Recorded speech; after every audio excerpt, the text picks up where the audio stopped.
Good evening and salutations, my bold and beautiful fans. It's moments like this, and it's episodes like this within moments like what I just saw is the reason why I'm so glad that I came back to watching B&B. I know I was going for a hot minute, and that had to do with more of the copyright strike than anything else, and I couldn't figure out what it was. And I knew other people was doing these reviews, and a guy named DC Soap Sanctuary told me that there was a good chance that it was the music. Anyway, Star Trek music. Okay, Star Trek music. I'm just give you a second to really think about that. Goodness. We're gonna start. I think everyone at this point knows who I'm gonna start with. We're gonna start with Eric and Donna because what I just saw, after I'm done with this review, I'm gonna go back and I'm gonna rewatch that a couple of times because it's like I said, it's times like that I'm really happy that I'm watching this show and I'm talking about it because what what was that? Okay, I've seen clips. I've seen stuff on the internet, snitches saying, "Well, his ED has been cured." His ED has been cured. And I didn't know what that meant. And today, after Donna confesses her feelings, after acting like a schoolgirl, she finally confesses her feelings. And, there's a joke apparently about Honey being in, her desk. And as they're talking, the honey kind of falls out. And I'm like, in my head, before I even start watching, I was like, where is this going? Where is this going? Because, to be honest, it could really go nowhere other than sexual. Okay? I'm just going to say it. I mean, let's just get past the fact that she is in love with a guy who could be her grandfather. Okay? Let's just move past that for just a little bit. So the honey kind of falls out her purse. And, he's like, oh, what's going on? And she talked about how she keeps Honey with her as memento. I'm sitting there thinking of Hey Arnold and Helga and, her little shrine to Arnold. That's what I'm sitting there thinking about. She's like, I keep this in times, when I want to remember the good times. I was like oh, okay, the good times. All right, yeah. I understand that. That's how Erica Smith is saying it. And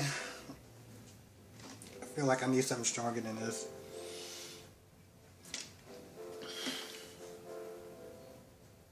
And she's all like, oh yeah, you remember the honey, right? He's like, yeah, I do. He's like, you remember? And she takes the honey and she puts on her finger. And I'm sitting there thinking, is she really about to do what I'm thinking she's going to do? Because I've seen movies, I've seen my favorite movies that have scenes like that, and I'm just like, this is on Channel 2, right? Like, this is on CBS, right? Like, this, okay, this is on regular TV. Okay, we're doing that. And she takes the honey, and, listen, there's no way you can sit, it comes across as a porn scene, okay? There's no other way you can sit there and put it. I don't care how innocent they try to make it look.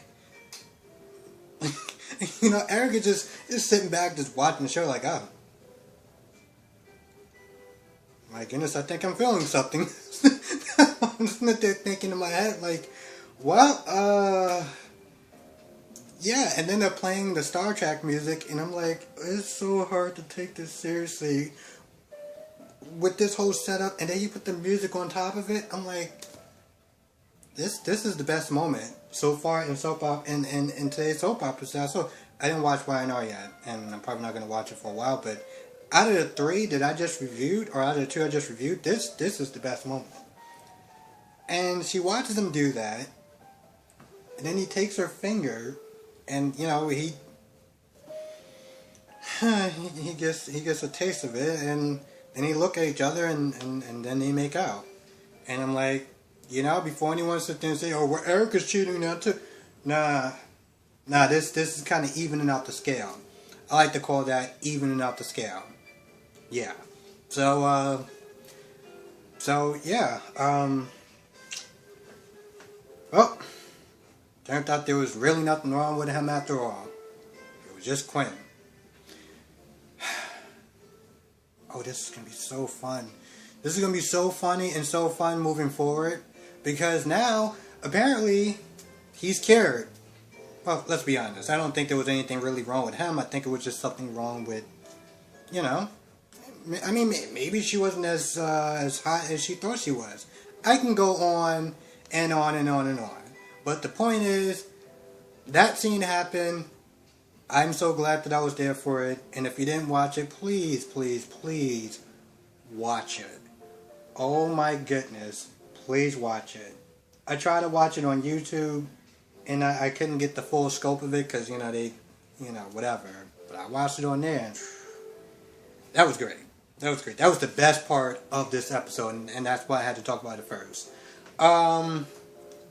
We got Liam and Stephanie sitting there talking about Hope and Finn and their parents and how they don't want them near the parents. That's it. That's pretty much what they talk about. Hope confronts Deacon and Sheila and is like, "What's going on?" And I'm sitting there wondering, why is she like so furious? I don't understand. She's like, "What's going on? Well, what's going on between you two?" And so, Sheila starts with the lie about how they met, and Deacon goes along with him, and this is after they kissed again, and Deacon goes along with it. Deacon goes along with it, and so they pretty much make up this story about how they met in prison through letters and, visits and stuff like that. And there's one funny part where Sheila's like, "Oh, they talk about the conjugal visits, whatever." And, it's like, "Oh, their kid's like, yeah, I don't want to know about that." And Deacon's like, no. Yeah. Why don't you tell him? To help him explain. I'm not going to lie. I laughed my ass off when that happened. Oh, my goodness. Can somebody please tell me what happened to Ted King? I'm pretty sure I'm going to have to sit there and try to look it up online, but if anyone can sit there and tell me, that'd be great. That'd be helpful. And I'm not going to lie, I mean, even when I was sitting there hearing about it, I was like, I'm watching GH and like, I loved him as a villain.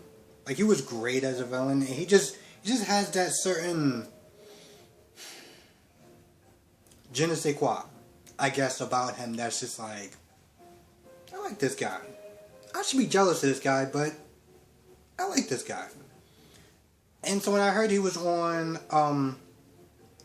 B&B, I was like, alright, that's what's up. I mean, it kind of sucks that we don't get him, but that's what's up. And now I'm watching, like, it's like I showed up late to the party. I was like, alright, so where is he?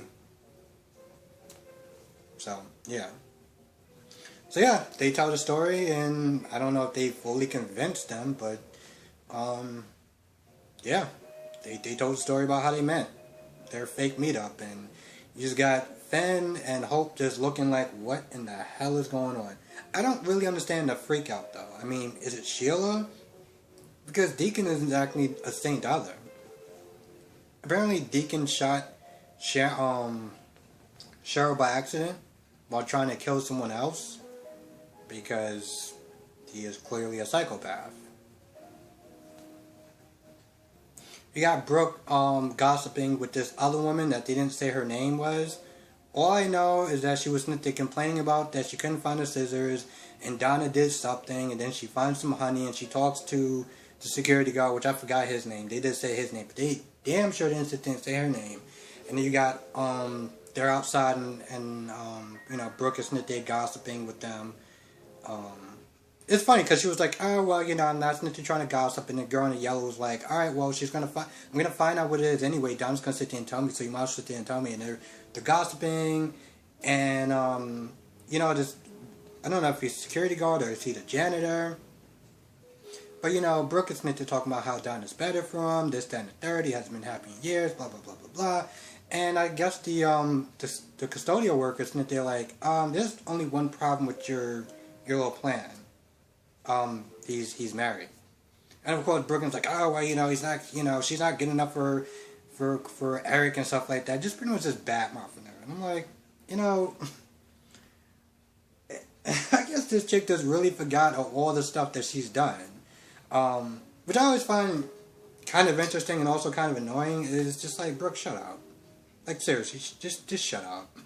Like you've done your dirt too. I don't want to compare you to her. I don't want to compare you to her, but you've done stuff too. And the fact that you keep sitting there talking down to her, it's like, really, sweetheart, really? We gonna start talking about cheating? You really want to go there? I'm not gonna lie, I feel like that was about it. It's so weird when I sit there and do reviews on Bold and the Beautiful, because it's so much more shorter than the other shows that I sit there and review. And so when I'm doing it and it's like about 10 minutes or about 9 minutes, I realize it's like, well, that's actually pretty much about it. Like I look at my notes and I'm like, yep, that's really about it. But yeah, this episode, my goodness. Honey, Shakira for Edie. You know, when I was on Instagram and I was sitting there talking about, you know, somebody else was sitting there saying like, you know, a lot of times, not just somebody from my subscriber base, but somebody else is like, you know, it's so funny because they turn subjects that's supposed to be serious, like ED, which is actually serious, and it's I mean, obviously it's devastating for the man, but it's also devastating for the woman, their partner, whatever. It's devastating for the other person too, you know, just on an emotional level. And the way they turned this storyline, and then, you know, Eric is all like, oh, well, it's your turn tonight, buddy. You tap in. You know, stuff like that where it's just like, bro, what? Now it's like, yeah, I think I am feeling that. I think I'm feeling something else too. And then he starts kissing her and stuff like that. I'm like, so let me get this straight. So all he had to do was eat some honey and he's good to go. But there's so many different things you can sit there and say. I mean, what comes to mind is, well, I guess Quinn isn't as hot as she thought she was, because, you know. Or, maybe, maybe it has something with honey, or an oral fixation, fetish, or whatever. Like, maybe it's one of those things, because, I'm gonna be honest, like, I mean, did they really try everything? I mean, did Quinn and Eric try everything? Like, it just... Listen, I'm not trying to be all, like, crude or whatever, like with sexual jokes and stuff like that. But, one, they write themselves. Two, it's literally in the episode. And unfortunately, I feel like I'm going to have to sit there and probably have to sit there and talk more about this stuff than, not so much that I care to, but, you know, I know it may make somebody feel uncomfortable, and I'm not trying to, but it's literally there. It's there. Anyway, this episode was so fun to watch, and clearly so fun to sit there and talk about. So I want to thank everyone for watching. Be safe throughout the weekend. Have fun. Let me know what your thoughts are in the comment section below. Let me know what your thoughts are about Tad King, because I feel like I'm late to the party. I know I am, but what happened to him? Did they kill him off? Like, what's going on? And just your whole thoughts about Donna and Eric and Honey, because I know I'm not the only person that looked at the TV or looked at your tablet and be like, y'all really doing this? And we adding the Star Trek music? Okay. Alright, well, yeah, so with that being said, I'm gonna go. Thank you for watching. Be safe. See you in the next video.